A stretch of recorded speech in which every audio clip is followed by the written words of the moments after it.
है, दोनों में ही पॉजिटिव है, दोनों में ही निगेटिव है, और दोनों का कॉम्बिनेशन 60-40 का रेशियो किया गया। उसमें भी जो नया सीटेट की एग्ज़ाम नए हुए हैं, उसमें जो आपने सुना होगा कि सेंटर पूरा खरीद लिया गया था, अखबार में आया भी था, वो सब रिपोर्ट सरकार के पास है। तो इसलिए अब सरकार चाह रही है कि तीसरा रास्ता, जिसमें आपका सीटेट बीटेट, जैसे यूजीसी नेट है, किसी ने नेट का एग्ज़ाम दिया तो वो नेशनल एलिजिबिलिटी टेस्ट उसने पास किया, अब उसके बाद उसको लेक्चरर के लिए एग्ज़ाम देना पड़ेगा। बिहार के अंदर सिर्फ इंटरव्यू देना पड़ता है, उत्तर प्रदेश में लिखित एग्ज़ाम देना पड़ता है।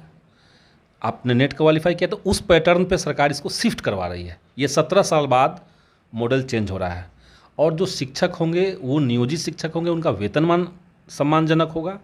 तो ये शिक्षा व्यवस्था के दिशा में मेरे ख्याल से एक बेहतरी के लिए कदम लिया गया कदम है। तो सरकार तो वापस शायद नहीं लेगी इसको। छात्रों की मांग अपनी जगह जायज़ हो सकती है, लेकिन सरकार का जो कंसर्न है कि हम शिक्षा में क्वालिटी को ठीक करेंगे, तो उसको भी दरकिनार नहीं किया जा सकता है। इन स्टूडेंट्स के लिए क्या कहेंगे, चूँकि आपसे बेहद उम्मीद है? मैं स्टूडेंट से यही कहूँगा, उनका जो गुस्सा है वो जायज़ है, क्योंकि उनको लग रहा है कि 4 साल बाद, जब नियमावली के तुरंत बाद उनको बहाली का इंतज़ाम था, नियुक्ति का इंतज़ार था, तो वो हुआ नहीं। तो उनका गुस्सा जायज़ है, लेकिन साथ ही साथ अब वो ये समझें कि पूरा पैटर्न बदल चुका है, तो नए पैटर्न में अपने आप को ढालना होगा उनको, और तैयारी में उनको एग्ज़ाम का लगना चाहिए।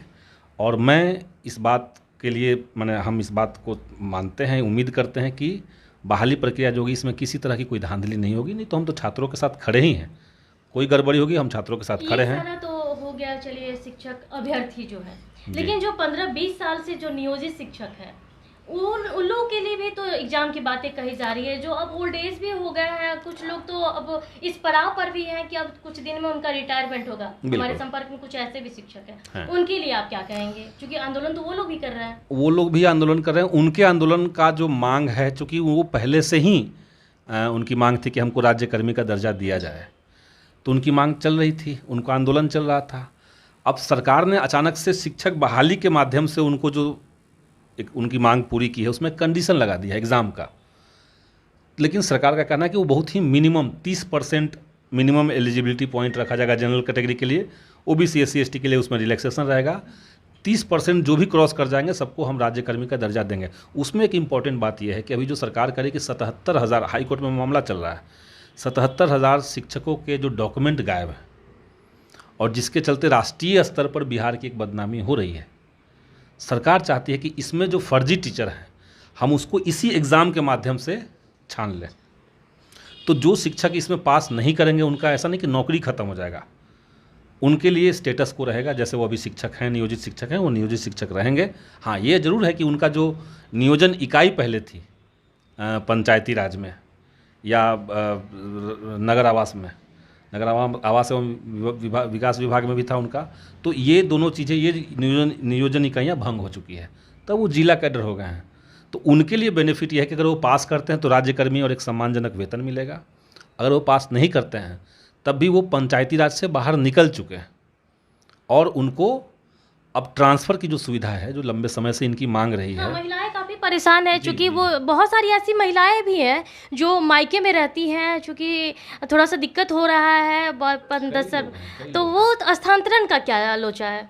स्थानांतरण, देखिए मेरी जो कल बात हुई, कल हम लोग की मीटिंग हुई है शिक्षा विभाग में, तो उनका है कि अप्रैल के एंड तक या मई तक इनका पूरा रूपरेखा जो है स्थानांतरण के लिए वो तैयार होकर के आ जाएगा।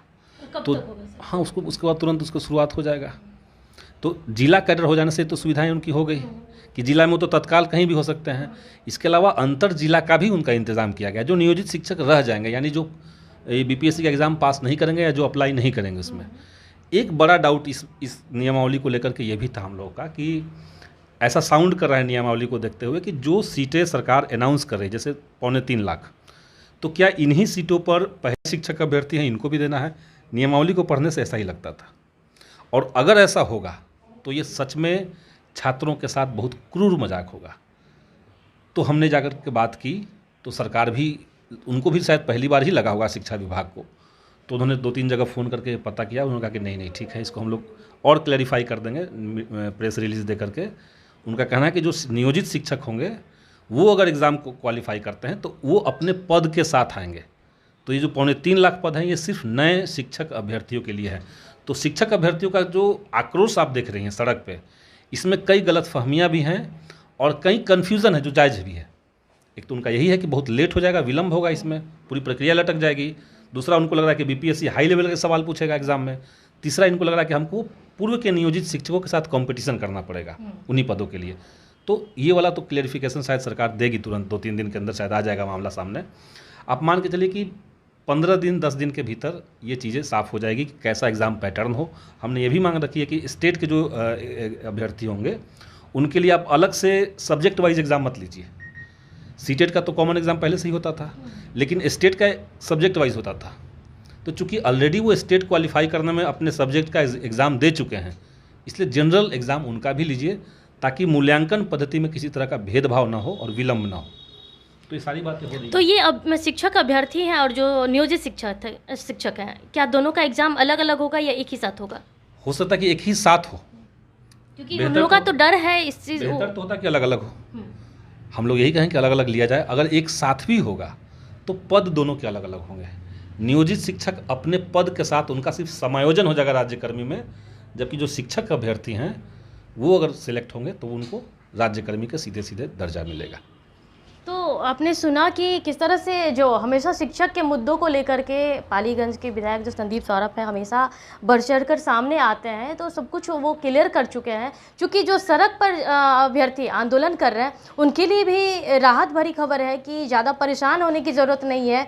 और साथ ही साथ जो एग्जामिनेशन की बात कर रहे हैं तो वो बहुत जो मार्किंग है 30% के आसपास ही ना, वही शायद रहेगा शायद। अब बस पास करने की ज़रूरत है। साथ ही साथ जो महिलाएं परेशान हैं स्थानांतरण को लेकर के, उन महिलाओं के लिए भी अच्छी खबर और सुकून भरा खबर कहा जा सकता है। क्योंकि महीने 1.5 महीने 2 महीने के आसपास इन लोग के भी ट्रांसफ़र की जो प्रक्रिया है वो शुरू हो जाएगी और जल्द ही उन लोग को जिला पहले तो 1.5-2 महीने के अंदर जो स्थानांतरण की बात है वो ज़िले के आसपास होगी, लेकिन उसके बाद हो सकता है कि जिला के बाहर भी ऐच्छिक स्थानांतरण की भी बात हो जाएगी। लेकिन जो नियोजित शिक्षक है जो परेशान है, बेहाल है, उनके लिए भी ये राहत भरी खबर है। क्योंकि 30% जो मार्क्स उन लोगों के आसपास क्रॉस करना है, ताकि जो परेशान है वो लोग की कंपटीशन हाई होने वाला है बीपीएससी के जरिए, तो ऐसा कुछ भी नहीं है। फिलहाल के लिए इतना ही। बने रहे कशिश के साथ। पटना से अंकिता सिंह की रिपोर्ट।